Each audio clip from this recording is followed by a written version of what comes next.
सुप्रभात हिमाचल। तो पेश है आज सुबह के मुख्य समाचार। चंबा की रुचिका ने मेडिकल ऑफिसर की परीक्षा की उत्तीर्ण। चंबा जिले के जनजातीय क्षेत्र भरमौर के गांव मलकोता निवासी रुचिका ठाकुर ने अटल मेडिकल एंड रिसर्च यूनिवर्सिटी मंडी की ओर से आयोजित मेडिकल ऑफिसर की परीक्षा उत्तीर्ण कर ली है।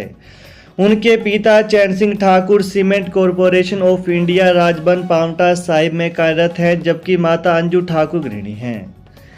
वहीं रुचिका ने 12वीं तक की पढ़ाई Guru Nanak mission public school Paonta Sahib से पूरी की है। उसके बाद नीट की परीक्षा उत्तीर्ण कर MBBS की पढ़ाई इंदिरा गांधी मेडिकल कॉलेज शिमला से की।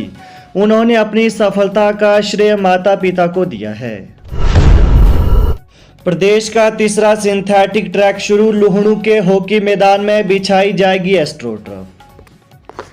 जिला मुख्यालय बिलासपुर के लुहणु में प्रदेश के तीसरे सिंथेटिक ट्रैक का पिछले कल केंद्रीय खेल मंत्री अनुराग ठाकुर ने शुभारंभ किया।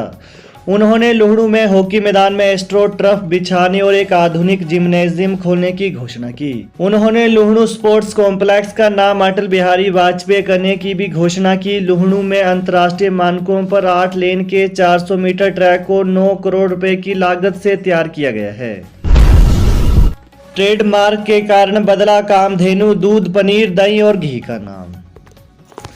जिला बिलासपुर के कामधेनु दूध का नाम अब ब्यास धेनु हो गया है। बाजार में इसी नाम और नए पैकेट में मिलना शुरू हो गया है। दूध के अलावा दही, पनीर और घी का नाम भी बदल गया है। कामधेनु हितकारी मंच को ऐसा भारत सरकार से ट्रेडमार्क लेने के चलते करना पड़ा है।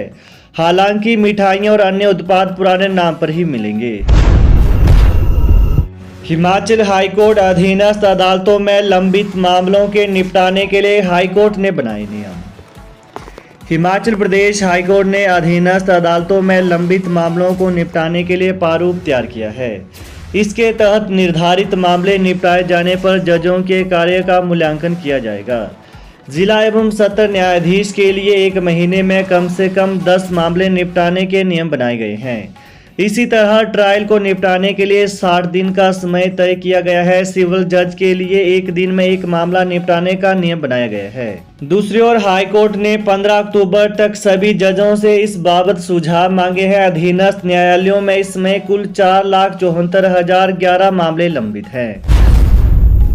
प्रतिभा सुक्खू गुट के टिकट विवाद पर अब सोनिया गांधी लेंगी फैसला।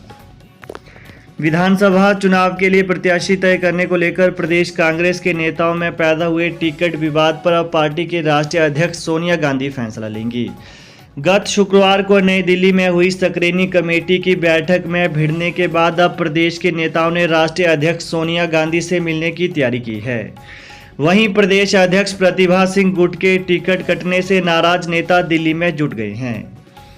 दूसरी ओर बात करें तो चुनाव प्रचार कमेटी के अध्यक्ष सुखविंदर सुक्खू की दखलंदाजी को लेकर इन नेताओं में नाराजगी बढ़ी है।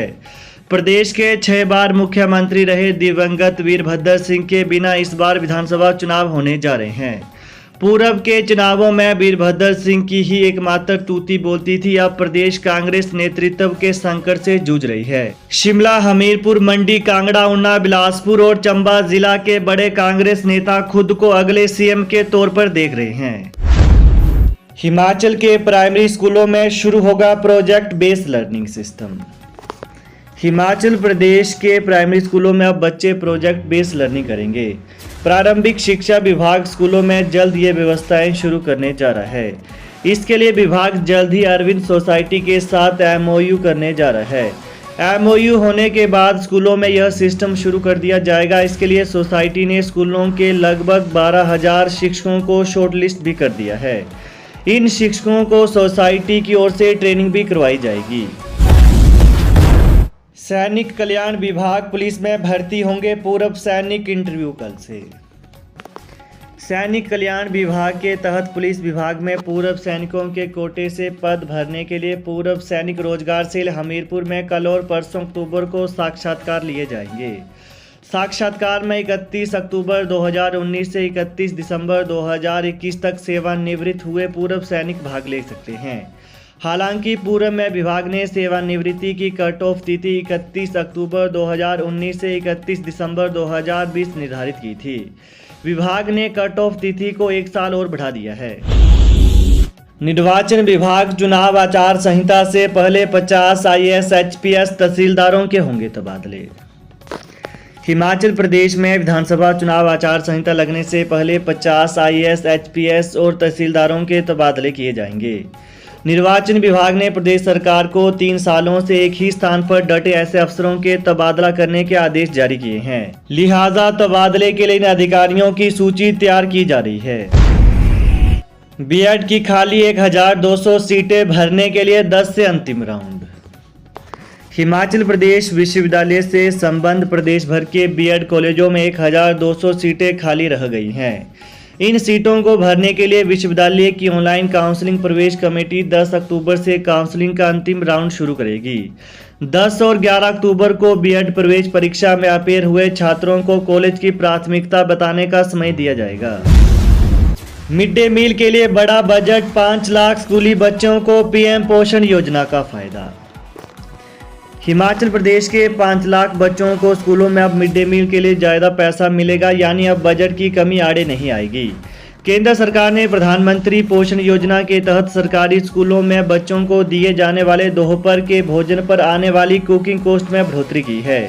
इसके तहत बाल वाटिका यानी प्री प्राइमरी व प्राइमरी कक्षाओं में प्रति छात्र 5 रुपये 45 पैसे प्रतिदिन मिलेगा। इसमें केंद्र का शेयर 4 रुपये 91 रुपये व राज्य का शेयर 54 पैसे होगा। इसी तरह अपर प्राइमरी में 8 रुपये 17 पैसे प्रतिदिन मिलेंगे। इसके तहत केंद्र का शेयर 7 रुपये 35 पैसे व राज्य का शेयर 82 पैसे प्रतिदिन होगा। पुरानी पेंशन दो वरना mission delete. New pension scheme कर्मचारी महासंघ की चंबा जिला इकाई का पुरानी पेंशन बहाली की मांग को लेकर जारी क्रमिक अनशन में पिछले कल प्रदेश अध्यक्ष प्रदीप ठाकुर ने हिस्सा लेकर सहयोगियों का हौसला बढ़ाया। उन्होंने दोहराया कि पुरानी पेंशन बहाली के बिना भाजपा सरकार के मिशन रिपीट का सपना कभी पूरा नहीं होगा। इसलिए भाजपा को प्रदेश में 5-5 वर्ष के सत्ता परिवर्तन के रिवाज को बदलना है तो ओल्ड पेंशन योजना को बहाल करना ही होगा। ऐसे में अब सरकार को फैसला करना है कि मिशन रिपीट चाहिए या मिशन डिफीट। उन्होंने सभी कर्मचारियों से पुरानी पेंशन योजना बहाली के लिए वोट करने की अपील दोहराई। साथ ही अपने सगे संबंधियों को भी इस मुहिम के लिए तैयार करने की अपील की। इससे पहले प्रदीप ठाकुर ने बनीखेत व चंबा खंड के पदाधिकारियों के साथ बैठकें कर आगामी रणनीति भी तय की। प्रदेश के कर्मचारियों को नवंबर माह की सैलरी के साथ मिलेगा एरियर। राज्य के उन सरकारी कर्मचारियों को एरियर का भुगतान चुनाव आचार संहिता के बीच अक्टूबर माह के वेतन के साथ नवंबर में होगा। कई विभागों के कर्मचारियों को अब एरियर की धनराशि मिलने का इंतजार है। दरअसल एरियर की कैलकुलेशन के लिए कोषागार विभाग ने एक सॉफ्टवेयर विभागों को दिया था, जिसमें अंतरिम राहत के रूप में दी गई धनराशि को एडजस्टमेंट के बाद एरियर कैलकुलेट करने की व्यवस्था की थी। लेकिन इस सॉफ्टवेयर में खराबी के कारण कई विभागों में बिल गलत बन गए। दूसरी वजह कोषागार विभाग ने यह बताई है कि सैलरी की फिक्सेशन में भी कई विभागों से गलतियां हुई हैं और इस कारण बिल वापस आ गए हैं। तो ये है आज सुबह के मुख्य समाचार। तो प्रदेश की ताज़ा खबरों को पाने के लिए चैनल को जरूर सब्सक्राइब करें। Thanks for watching. जय हिंद, जय हिमाचल।